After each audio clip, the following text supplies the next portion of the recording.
Reporting live from Hyper's Club in Atlanta for Comedy Hype News, I'm John Alba. For $1 million, would you perform a comedy show for a country, according to the Western world, that is known to have banned free speech, has few women's rights, and has locked up journalists? Well, you should know by now that several of the country's best comedians, including Dave Chappelle, Chris Tucker, Kevin Hart, Wayne Brady, Andrew Schultz, and more, have said yes. Last week, the Riyadh Comedy Festival in Saudi Arabia would kick off for the first time and invited 50 comedians to join them for a week-long comedy festival as a part of the country's initiative to become a destination for travelers. As soon as word got out, the participating comedians would be labeled sellouts and hypocrites, mainly due to their alleged free speeches under attack campaign in the States, and comedians are being canceled, only to find themselves in another country for a reported large sum of cash. According to reports, comedians in the festival have been paid somewhere between $350,000 to $1.6 million for their performances. Comedian Tim Dillon, who was originally asked to join the festival, revealed he was offered $375,000 before being replaced after making jokes on his podcast about Saudi Arabia. A part of the lineup of comedians, Aries is now defending his decision to perform in the festival. On Tuesday, Spears would release a video of himself responding to critics. He would justify his stance by saying that America has its own flawed history, and it would be a hypocrisy for comedians and other comedians to criticize those who participated. So for all the comedians like Mark Maron, David Cross, and all the people that were giving comics shit because they performed in Saudi Arabia, here's my question. When did America become the moral compass on human decency and human rights? Did we forget 400 years of slavery, the greatest crime against humanity? 400 years of murder, rape, mayhem, torture, abuse? Did we forget about the genocide of the Native American Indian? Damn near wiped out an entire race of people, stole their land, and to this day, historically lie about who discovered America.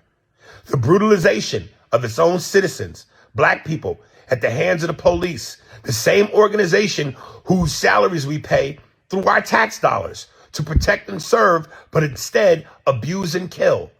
Are we really playing this game? Knock it off. Stop the hypocrisy. America has just as much blood on its hands as any other up nation, country, or continent. Have a good day. I got that Arab money. Along with the video, he would go on to write a caption that read, "I'm American. I'm proud to be an American, and I love my country, America. But let's knock the bullshit off and stop with the hypocrisy. People can change, regimes can change, and governments can change. But you have to take the first step." And this was a big one. Shout out to Riyadh and the citizens of Saudi Arabia. Love. For anyone who has been following Spears' career, this recent performance is probably a huge confidence booster for the comedian who has been open about his career struggles. Back in 2019, when speaking to Comedy Hype, Spears would admit that people felt he was washed up. Now, before his actual performance, Spears would address those who claim he fell off with a post of him in first class on Emirates Airlines. The video would share his lavish mini suite with hotel-like features as he exaggerated reading a paper.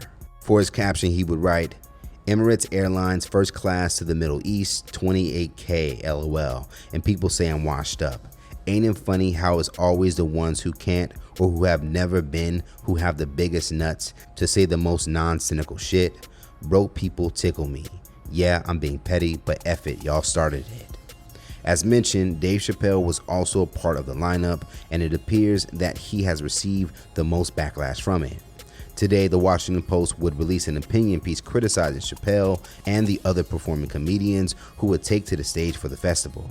For Chappelle, most of the criticism comes from his past stances for what he felt was right, including turning down $50 million from Comedy Central after he reportedly started feeling uncomfortable with elements of his former show on the network, only for some to now consider that he was bought by Saudi Arabia.